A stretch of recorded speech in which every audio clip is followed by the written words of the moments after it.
Hi, this is Dr. Bob Dannenhoffer, Public Health Officer for Douglas County with another of our Facebook Live events. Today is May the 14th, and we've got a lot to talk about today, and we already have a lot of questions, so that is great. So we're going to go ahead and get those questions, do those questions, and get them to you. So as always, this is a chance for you to ask questions. If you want to send them before, if you send them to Facebook questions at douglaspublichealthnetwork.org. Again, Facebook questions at douglaspublichealthnetwork.org. Then we'll get them and we get a chance to go through those. And that's good because sometimes we need to do a little bit of background research on them. Or you can just put them in the chat section. And Brian's working with us today and he is going to put them up. As always, we start at the top, at the world, and see how things are going in the world of COVID. Well, in the world of COVID, it's a mixed picture. So the U.S. is doing a great job. Certainly the Asian countries, Australia, New Zealand, Taiwan, South Korea have been doing a good job all along. There's not much disease in Africa. So Africa, which is a place that I worry about, we're just not seeing much disease. There had been a few little outbreaks in Africa over the last month, but they've kind of died out, and so that's a good sign. So overall in the world, we had a fourth peak. The fourth peak was the highest of all the peaks, but I think it's definitively coming down both in cases and in deaths. So that is, from the world's point of view, a good thing. However, South America, Brazil, Uruguay, Argentina, Chile, and Venezuela and Colombia are really struggling with the amount of disease. So again, we have generally, when we talk about things, we talk about cases per 100,000 per day. You'll remember that Douglas County has a few more than 100,000 people in it. So that's an easy way to kind of remember. But Uruguay, 75 cases per 100,000 per day. Brazil, 29 cases per 100,000 per day. India, 27 cases per 100,000 per day. These are lots of cases. The U.S. is down to about 11 cases per 100,000 per day. And in the U.S., cases are clearly down. Hospital and deaths are slowly down. And there are some little hot spots in Colorado, New Mexico, Texas Panhandle, little one in Louisiana, a little bit one in central Illinois, but no places that are really hot. I would say at best they're lukewarm. So that is overall really good news. In Oregon, actually we're a little higher than we've been in the past. We're at about, if throughout Oregon, we're at about 15 cases per 100,000 per day. In Oregon, we're seeing disease in the Tri-County area like we usually do, but a lot of disease in both Deschutes and Klamath County. And I don't quite get it. But Deschutes and Klamath County really had a lot of disease. In fact, for them, they've had 3 or 4 times as much disease as we've had here in Douglas County. They have similar vaccination rates. We don't know if this is due to variants or other things. Douglas County, we're averaging about 8 cases per day. We have more one day, less the next day. But the thing we're seeing, which is really 2 things that are very remarkable. One is that we have a lot of hospitalizations. So as we have looked at this all along, typically the number of people in the hospital was less than the number of daily cases. Now, obviously, the number of hospital admissions, that is new people to the hospital, is different. But by looking, since most people are in the hospital on average of 7 to 10 days, and about 1 out of 10 people get hospitalized, they were generally about the same numbers, with cases usually being higher than hospitalizations. But now for the last 2 weeks, our hospitalizations have been more than our cases. So our hospitalization rate is high. We don't think the hospitals are doing anything different. We just think there are more younger people who are sick. And when I looked yesterday, 11 people in the hospital, all but 1 are younger than me. So these are younger people. And so in the past we said, well, these are old people, they're going to be dying anyway. I think anybody younger than me is young, and none of these people are looking to die. These are people all who think they have many years life ahead of them, and yet they're getting admitted to the hospital. And the other thing we're seeing is they're all unvaccinated people. So once a week now, we look at this every day, but we're going to record it once a week. So starting with last Friday to this Thursday, we had 65 cases. All were unvaccinated. So we've got about a third. We'll go later about what the numbers, but let's say we have a third of our county which is fully vaccinated and 2/3 which is unvaccinated. to have all of the cases in the unvaccinated group and none of the cases in the vaccinated group is stunning, absolutely stunning, and suggests that the vaccines do work. And we'll get into that a little bit later when we talk about the thing with the masks. So what we're seeing is that the vaccines seem to work. 2 more studies came out today. Again, it seems to work, seems to be anywhere between 90 and 100% effective, which would go along with our local data. Our local data this week would say 100% effective. It's probably not, but at least 90% effective. And again, every day when we look at the new cases, the question is, were they vaccinated? Is no. Yes, we've had a few cases where people have been vaccinated and still got sick, and some got very sick, and in fact, some died. But overwhelmingly, absolutely overwhelmingly, these cases are happening in people who are not vaccinated. There's news coming out to see how well the vaccines work against the variants. And so there's a bunch of different variants out there. And they're hard to remember all the names. The B117 is the UK variant. The vaccine seems to be very effective against the UK variant, just as effective as the original. That's great. There's the 427 and the 429, which are for the Southern California. The vaccine seems to be just as effective against that as it was against the original. There's the 351, which is the one from South Africa. The vaccine seems to be just as effective as it was against the original virus. The 2 that we're not sure about are the P1 from Brazil. There are a couple of outbreaks of P1 where they've had high rates of breakthrough. So the P1 we worry about because it appears that the vaccine may not work as well, and very clearly previous infection doesn't work so well. So when you look in Brazil, Argentina, and Uruguay, a lot of the people getting sick now are people who were sick last fall with the same thing. So they got it last fall, they were sick, they got better, now they're sick again. And so it may be that the P1 can escape the neutralizing antibodies. And we're worried about India with the 617. India is really hard to know. There's so much craziness going on in India now. They're really in a state of panic, and they're not really doing any close studies. I think other people are doing those studies to see if the vaccine works well against the 617. But for the B117, which is the predominant form in the U.S., and the 427 and 429, which are also seen in Oregon, the vaccine seems to be working great. And that's why all of our cases were in the unvaccinated people. So it seems to be working great. So tomorrow, we're going to have a big event at the fairgrounds. It's going to be with Pfizer vaccine. It's going to be there for people 12 and above. Kids 12 to 14 need parental permission. Kids 15 and above can get parental permission, but they don't need it. And we're going to be doing second doses. We're going to be doing first doses. You can sign up online. You can call to sign up, or you can just show up. We're going to be doing it between 9 and 3. There are going to be races tomorrow at the fairgrounds. A great thing. You know, how great to get back to that, the kind of stuff that people love to do, go into the races. Unfortunately, it's really loud. If you've ever been anywhere near downtown when the races are going, it's really loud. And so we're going to try and get done before the races start. We'll be there later, but if you can come before the races, that would be great. There were some people last time who got shots between 2 o'clock and 5 o'clock. We asked them to come before 3. If you could come before 2, that would be great, because once the races start, it's so loud, it's hard to hear people and get things done. All right, let's go to our questions and see what we've got. So Katie says, regarding masks, our family is fully vaccinated, but we know many here are not.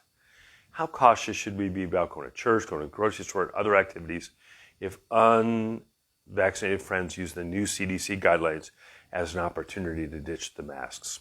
Katie asked. Well, that's a great question. So why did we do masks last year, and why did we get rid of masks for unvaccinated people now? Well, you use whatever you got, right? So you use the strategies that you have available.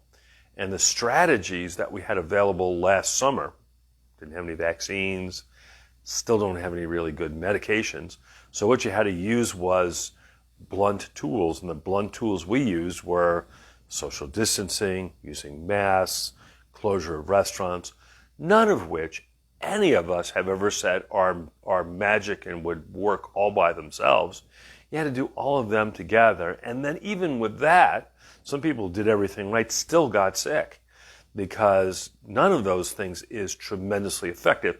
And I get people who write me these notes all along and say, masks are only, 2.9% effective. And the answer is, yeah, masks by themselves are not super effective if you're going to be really close with people. Mask plus distancing is helpful. Mask plus distancing plus avoiding crowds is a little bit more helpful, but I don't think we've ever said that they were somehow magic and they would totally prevent you from getting sick. But now with the vaccines, we do have something which is really effective, 90% or so effective, so that if you're already vaccinated, adding masks, adding distancing, adding those kinds of things are much less necessary than if you were not vaccinated. So I think the CDC guidance makes great sense. I think it's going to get misinterpreted. Remember, the CDC guidance says you don't need to do those things if you're fully vaccinated.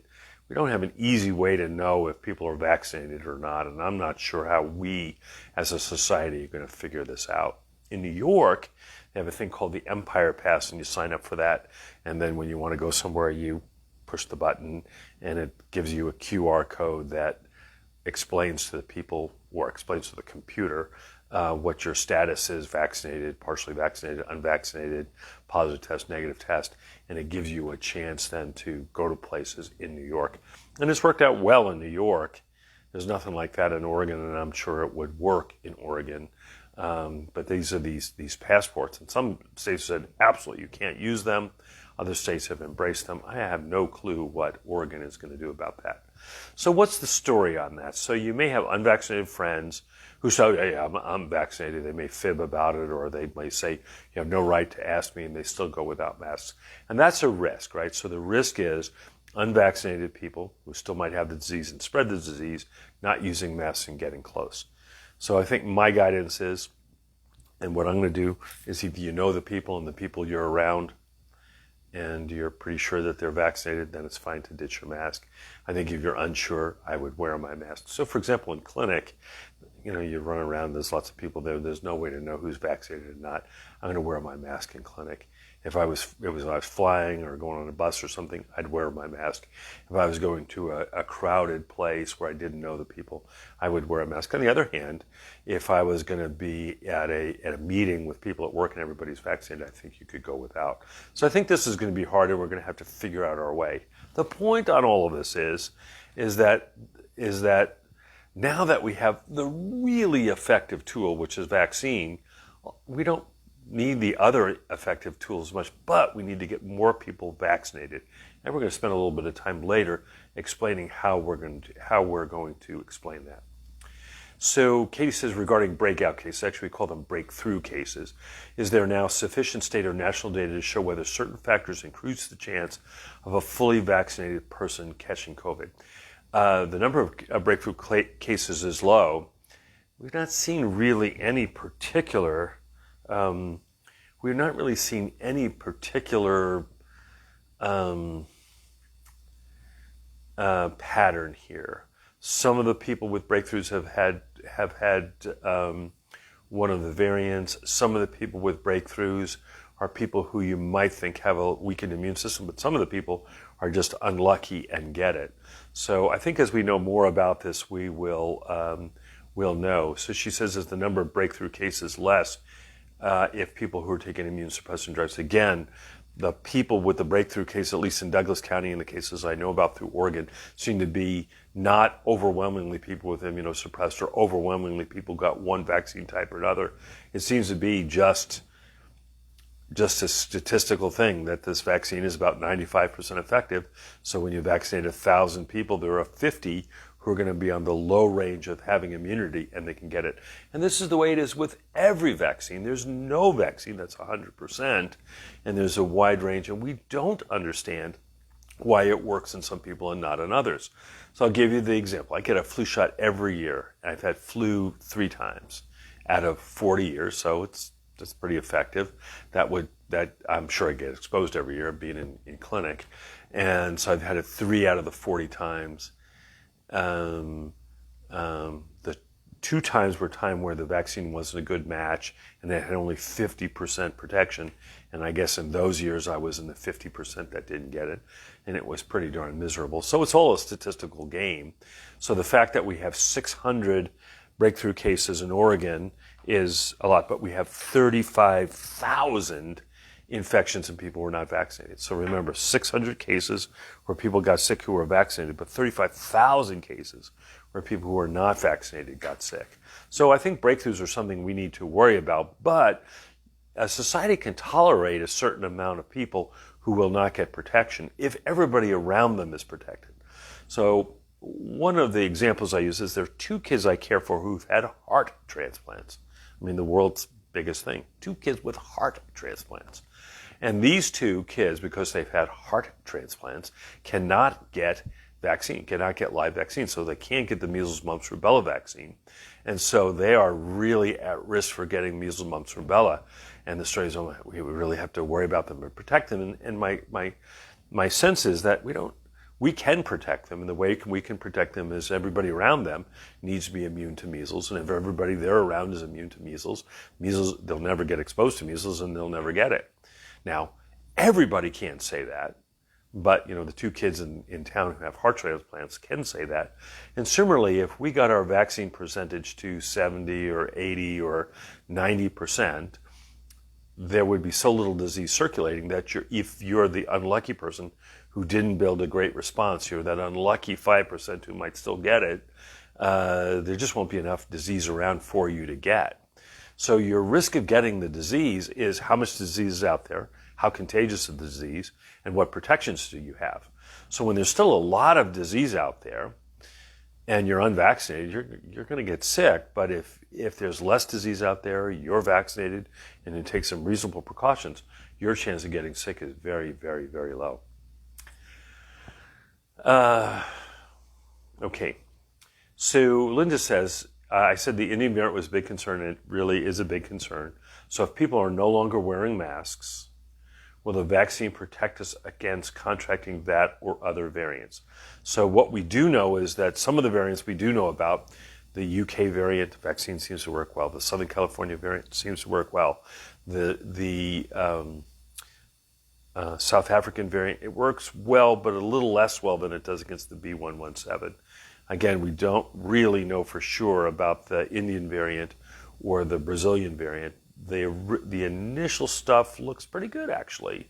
Like it works pretty well. Probably doesn't work in the 90s, but works pretty well. So I think masks are a big concern. But again, the most important thing is that people get vaccinated. So she says, I'm nervous about going without a mask inside a store. I wouldn't go without a mask inside the store, even though I'm vaccinated. I would still wear a mask. One of the things we saw was that wearing masks not only protect you from COVID, but also really stop other diseases. I haven't been sick in a year. Now, as a pediatrician, you get sick a few times a year when kids cough and sneeze. I haven't been sick in a year, and so it really is worrisome. So Paul says, when I speak to the size of gatherings for nonprofit groups and board meetings.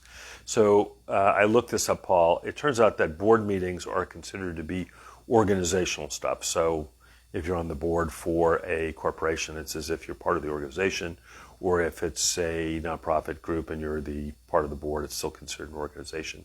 The rules for organizations suggest that you should have spacing and follow the mask guidance that's there. But I think those kinds of things now are acceptable. And again, I've never said that anything is either safe or unsafe, but there's safer still. So if you could have your meeting outside, have it outside. The weather is absolutely stunningly gorgeous. If you could have your meeting outside, that decreases your risk by at least tenfold, maybe even more. If there are people who are unvaccinated, then maybe everybody wants to wear masks. If everybody's vaccinated, then I think you could go without masks. I think you probably want some distancing. And what we found during this pandemic is sometimes that Zoom meetings are very effective. So all those things you can do to reduce it, but there's no specific guidance on that. Now, if you're talking about a board meeting with thousands of people, there are big gathering sizes. But if you're just talking about a board meeting with a dozen or so people, there would be no restrictions. Kathy says, what level of risk are we at right now?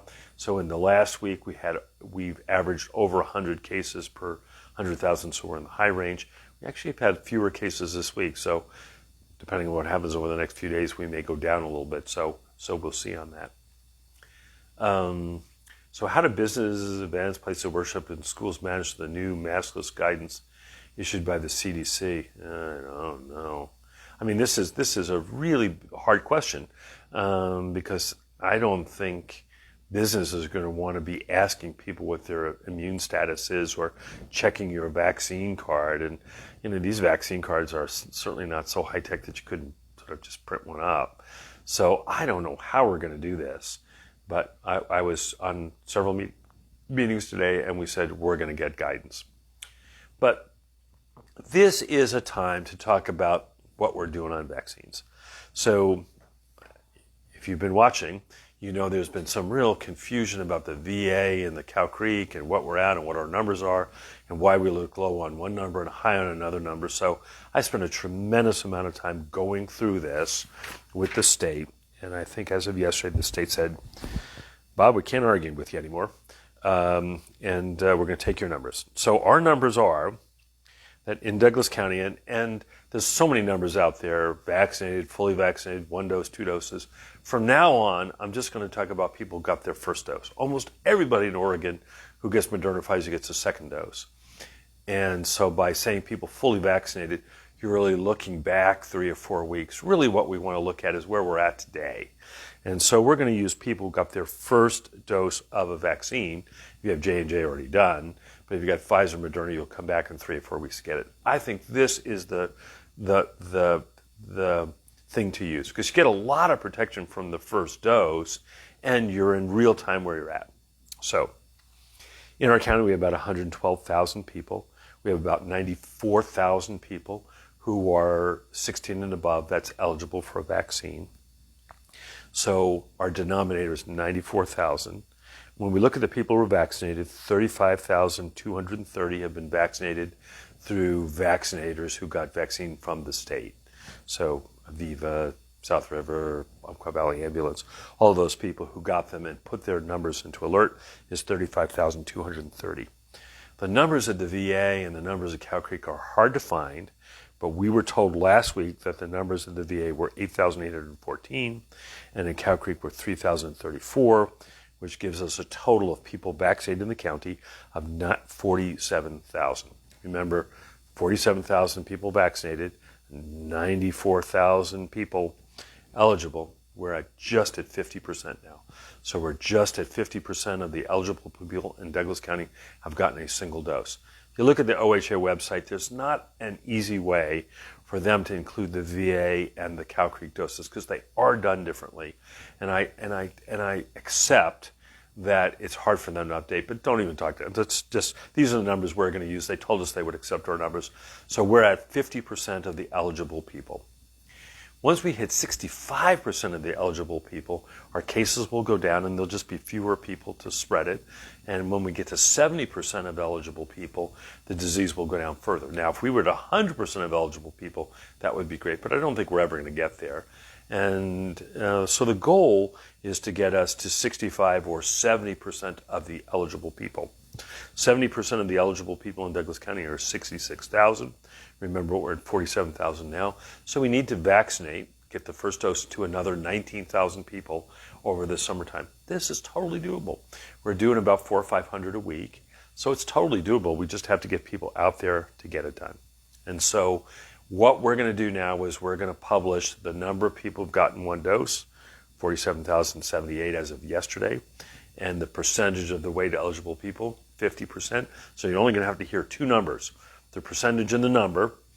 And so you're going to know exactly what the bogey is, what it is, the number of people, 19,000, and the percentage, an additional 15,000 to get to 65%, 15% to get to 65%, an additional 20% to get all the way to the 70%. We're going to come up with a graphic over the next few days that I think will explain it better. Okay, so Donna wants to know, tell me the maximum number of people that are allowed to gather inside a church. So faith institutions follow different rules than others. For faith institutions, there's no requirements. There's nobody going to come in and give you a finer order. But there is a recommendation that we limit church gatherings to 25% of the fire capacity. So all places have fire capacity. So to limit it to 25% of capacity. For some churches, that may mean that some people who want to attend in person can't, but for most people not. And again, if you can do it outside in the beautiful weather, this is what we would recommend. Churches have been a hard thing. We know people want to go to church and need to go to church, and faith is important during this time, but we have seen big outbreaks. There was an outbreak of 74 up in the Salem area associated with a church outbreak, and we've had certainly our share of that. So I think we want to be careful about church things.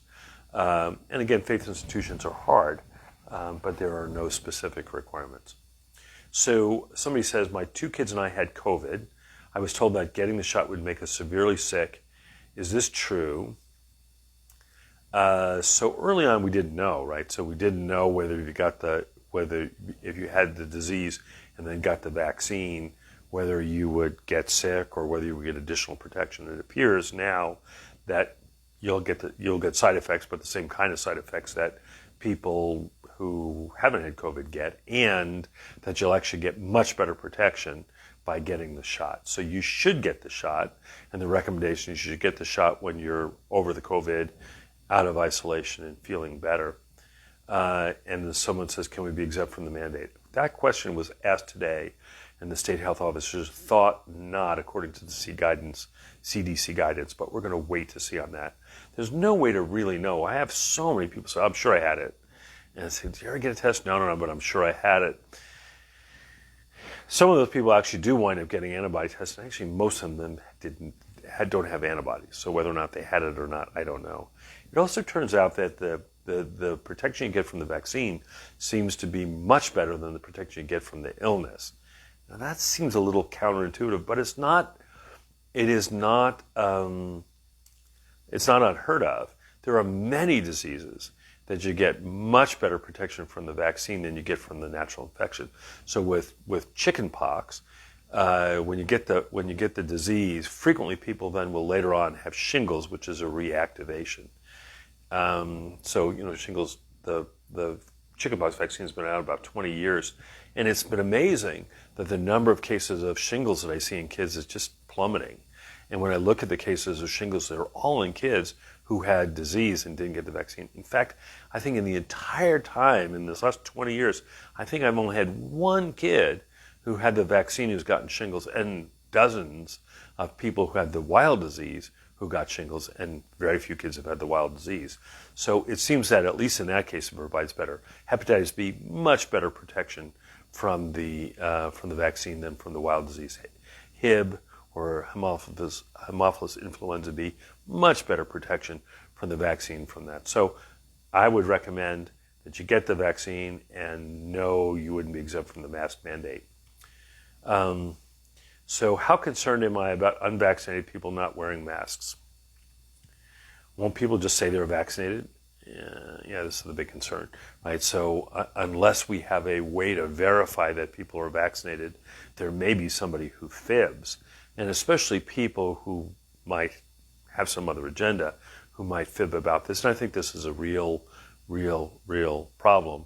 But unless we as a society are going to adopt these vaccine passports, as some places have done, we're not going to know who's vaccinated and who's not. I think, remember, we said be safe and be kind, and I will say be truthful. So somebody says, I received the Janssen vaccine. Now I am worried I should have gotten a different one. Yeah. So the J&J vaccine is a great vaccine, gives nice protection, single shot. It does seem, the two side effects it seems to have more of is that there do seem to be maybe more faints associated with the J&J vaccine. It's a little hard to know, because it may be that people who are prone to get the J&J vaccine are people who don't want 2 shots, so they may be a little bit more prone to fainting otherwise. The second one is this clotting thing. Clotting thing which usually shows up a week or 2 or 3 after getting this, mostly in younger women. But I think the Janssen vaccine is great. You got it. Celebrate yourself. You got it. So I got my second shot after Valentine's Day. I've had swelling in my neck since. What should I do? You should definitely see your doctor. Swelling, you can get some lymph nodes, which could be swelling, but you could have something else. I mean, just because you got the vaccine doesn't mean that you couldn't have now some other kind of growth that's happening there. And so this is one of the troubles when a lot of people get the vaccine and things happen, is a little hard to know, are they related to the vaccine or are they just one of those things that would happen? So early on, one of the things that was a question is whether Bell's palsy, which is the facial drooping you may see in people, that happens, whether that would be more common after the vaccine. And in the trials, it was seen on both sides, but maybe a little bit more in the vaccine group, and it wasn't known if that was just statistical or that was real. So later they've looked back at many thousands of people, and it does not seem to be associated with the vaccines. Again, I don't know what the swelling in the neck is, but you should definitely get that looked at because it could be something else, and I would hate to say, oh, it's just from the vaccine, and then find out later you've got a skin growth or something else there at the time. All right, so send in more questions. We're making good progress on the questions. There are a couple of things we wanted to talk about today. One was the variants. So again, the variants are the wild card here. The good news is the B117 variant, which seems to be the predominant variant in the U.S., does seem to be more contagious, but seems to be very well controlled by the vaccine. And so in the UK, where this variant started, the UK now has one of the lowest rates of disease. So let me pull up the numbers here. But the numbers are pretty remarkable. So the UK, which really struggled, they had numbers 30, 40, 50 per 100,000 per day. They're at 3.4. Israel, which is having its own troubles right now, but Israel, which had a very high rate, 70s or 80s, is down to 1.1. So these are places that had B117, B117 went through, and yet they've been able to bring it down. Germany, which also had a lot of B117, is down now to 15. Finland had a lot, is down to 3.8. So the good news is that if it ended with B117, I would be so thrilled, because that would tell me that the vaccine would work and we could really get done with this. The problem is the other variants. So the 617 in India and the P1 and now the P2 in Brazil and other areas. There is an outbreak of P1 in Oregon now, which has spread and has spread to some people who have been vaccinated, suggesting that it may not be the vaccine may not work against the P1. You know, the concern is that if people are pretty much immune and one of these gets into the state, you can pretty much surround it and get done with it. But if we still have a lot of other stuff circulating, it's going to be really hard to do that.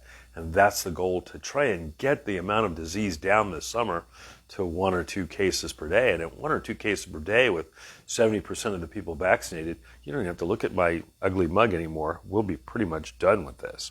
So that would be great. Let's see what else questions we got here.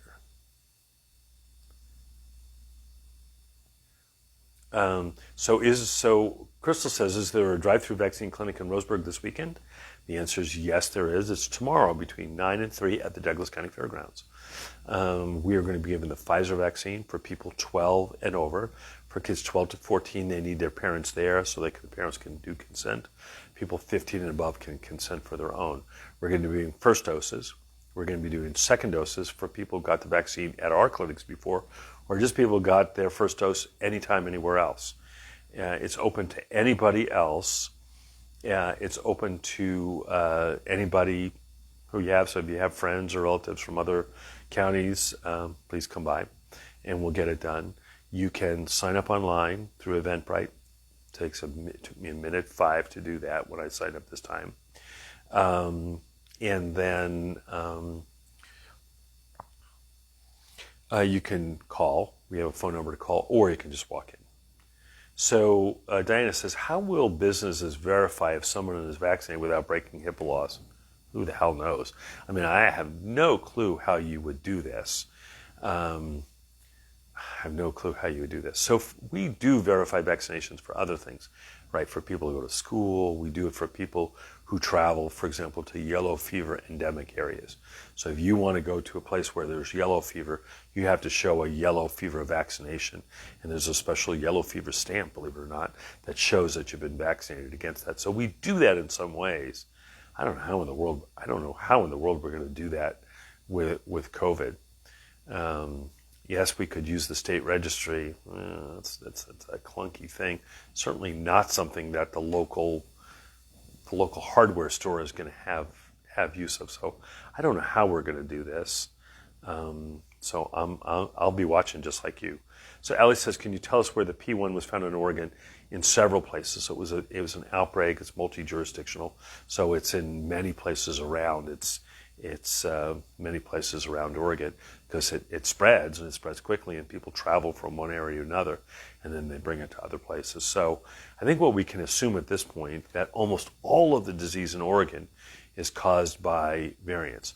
So every week we look at the number of samples and what distribution was. So if we look at samples from January of this year in Oregon, most of them were one of the original strains, the B1 or the B12, sort of original strains that we sort of knew about, very similar to the strains there. But over the next weeks, it really changed so that now in Oregon, the majority of cases are B117, but there's also some of this P1 and also some of the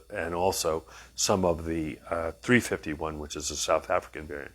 I haven't seen any Indian variant yet, but it's hard to believe that it won't get here. I mean, there's enough travel in the world, there's enough people fleeing India that it would not be shocking that this now starts to show up in areas. So the P1 is, I would just say, everywhere. It's all I think it's all west of the Cascades, but it's basically all of the big counties here where we've had some P1. And some of the way we know that is that, you know this, but they look at the sewage. So when you have COVID, you excrete some of the RNA into your poo, and it gets into this sewage.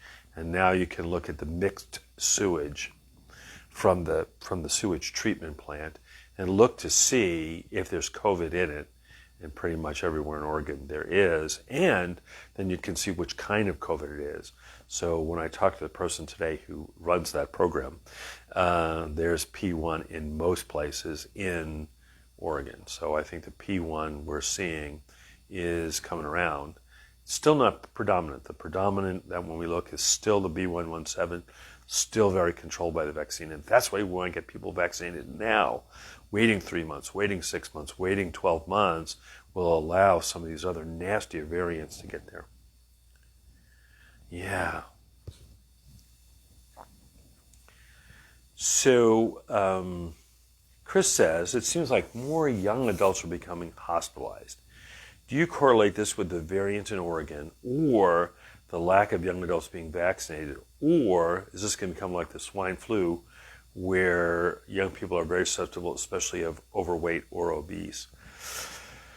So it turns out that in our society, a lot of people are overweight, a lot of people are obese. And when we've looked at the people who have been hospitalized, they look like just a slice of life. These are not people who are the younger people. Some are sicker, but some seem to be otherwise perfectly well. Some are fat, some are skinny. I mean, it's just like the hot dog song. It's like everybody. And so there's nothing special about it. I think there's nothing special. There's nothing special about the people we're seeing that are sick other than they're younger. And so there's an ongoing concern now is seeing so many more young people hospitalized. I mean, there were times during this pandemic where almost everybody hospitalized was older than me. And I'm a little older now, but not that much. And now almost everybody is younger than me. So what's the difference here? And there are two theories that are out here. One is that this is just a bad surge, but we're not seeing a lot of older people cases because most are vaccinated, and we're not seeing a lot of hospitalizations because most are vaccinated, but because younger people are not vaccinated, and again, almost all the hospitalizations are unvaccinated, that's why we're seeing more of the young people, and basically we're seeing what we would have otherwise seen, except we're not seeing the older people because they were vaccinated. The other theory is that the B117 doesn't attack young people more, but more than the original variants. So if you look at the original variants, there was such an age differential. You rarely saw kids, you rarely saw young people, and then as you started getting 50s, 60s, 70s, 80s, you got more and more people who not only got sick, but really got really sick. With this one, it seems to be a little bit more equal. Still much better to be younger, but maybe not the differential that it was before. Because the differential with the original one for hospitalization was an 8,000 time difference between being 15 and 80. 8,000 times. So it was a huge difference. Now, it's still a difference, but it's only about 300 times for unvaccinated people. So it may be that these variants don't just get the old like the old ones did. So Jessica said, is the vaccination card we are given not good enough to prove being fully vaccinated? So your vaccine card is good. There are a couple of issues with that. I'm not really expecting the people at the grocery stores to be able to read these cards and figure out the vagaries of the card. Certainly, these cards are just printed on cardboard. In fact, they're just printed on cardstock. So there's nothing special about these cards, and you can easily fake these cards or buy fake ones on the internet. So I don't know what in the world we're going to do on this. I mean, I think at least in the beginning we're going to use people's. We're going to ask people to tell the truth, but I don't know what we're going to do. Again, this announcement from the CDC came kind of as a surprise. Typically what happens is that they have, typically what they've done in the past is they've said, we're making changes and they might look like this, and they have discussions with others so that when they come, it's not a big surprise. So for example, that we approved the vaccine for the 12 to 15-year-olds was not a surprise. We kind of knew it was coming. I didn't know exactly what date, but if you listened last week, I said next Monday or Tuesday it's going to come out, and it did. This though was a surprise and not a lot of guidance on how to interpret it. Again, it'd be nice not to have to do this at all. Just everybody get vaccinated, and that would solve the problem.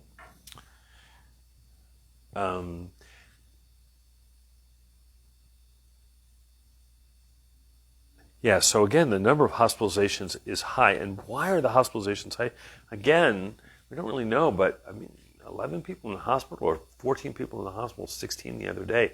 That's a lot of people in the hospital, because the people who have been hospitalized are not like you went in to get a hernia fixed and you were like ready to go back to work the next day, or the only time I'd been in the hospital is I had my gallbladder out about 15 years ago, and by that night I felt great, ready to go back to work. People with COVID are not feeling great that night. So the people who are getting discharged from the hospital when they no longer need intensive care or lots of oxygen, but many of these people are not ready to go back to work, not ready to go back to life for many weeks and sometimes months thereafter. So when I see all of these hospitalizations, it really worries me that these people are going to be sick for a long time. So Emily says, I'm hearing the possibility of needing a COVID boost every 6 months. Any news on this? Nothing official. There's a lot of speculation there about needing a booster. So there's 3 reasons you might need a booster. First reason is that you come up with a new and better vaccine, and then you should do it. So for those of us who got the shingles shot a few years ago, there is now a new shingles shot, which is much better than the previous shingles shot. And so they're now recommending people get a booster with the new shingles shot because it's so much better than the old shingles shot. Second reason you get it is because the germ didn't change, but your immunity just wanes with time. So the tetanus germ hasn't changed, but people need a tetanus booster every 10 years or so because your immunity just happens to wane with time, and then you get a boost and you bring back your immunity and it wanes again, you get it again. And so sometimes you need it because your immunity wanes. And sometimes you need a booster because the germ changes. The only germ that has changed significantly enough to need a booster has been flu in the past, because flu does change enough that every year you need a new booster. It is likely with COVID that you'll need a booster at some point because the disease changes, and maybe because it wanes. So we'll see about that. We'll see. I don't. There's no way to know. It is possible you could need a booster every 6 months. I think that's unlikely.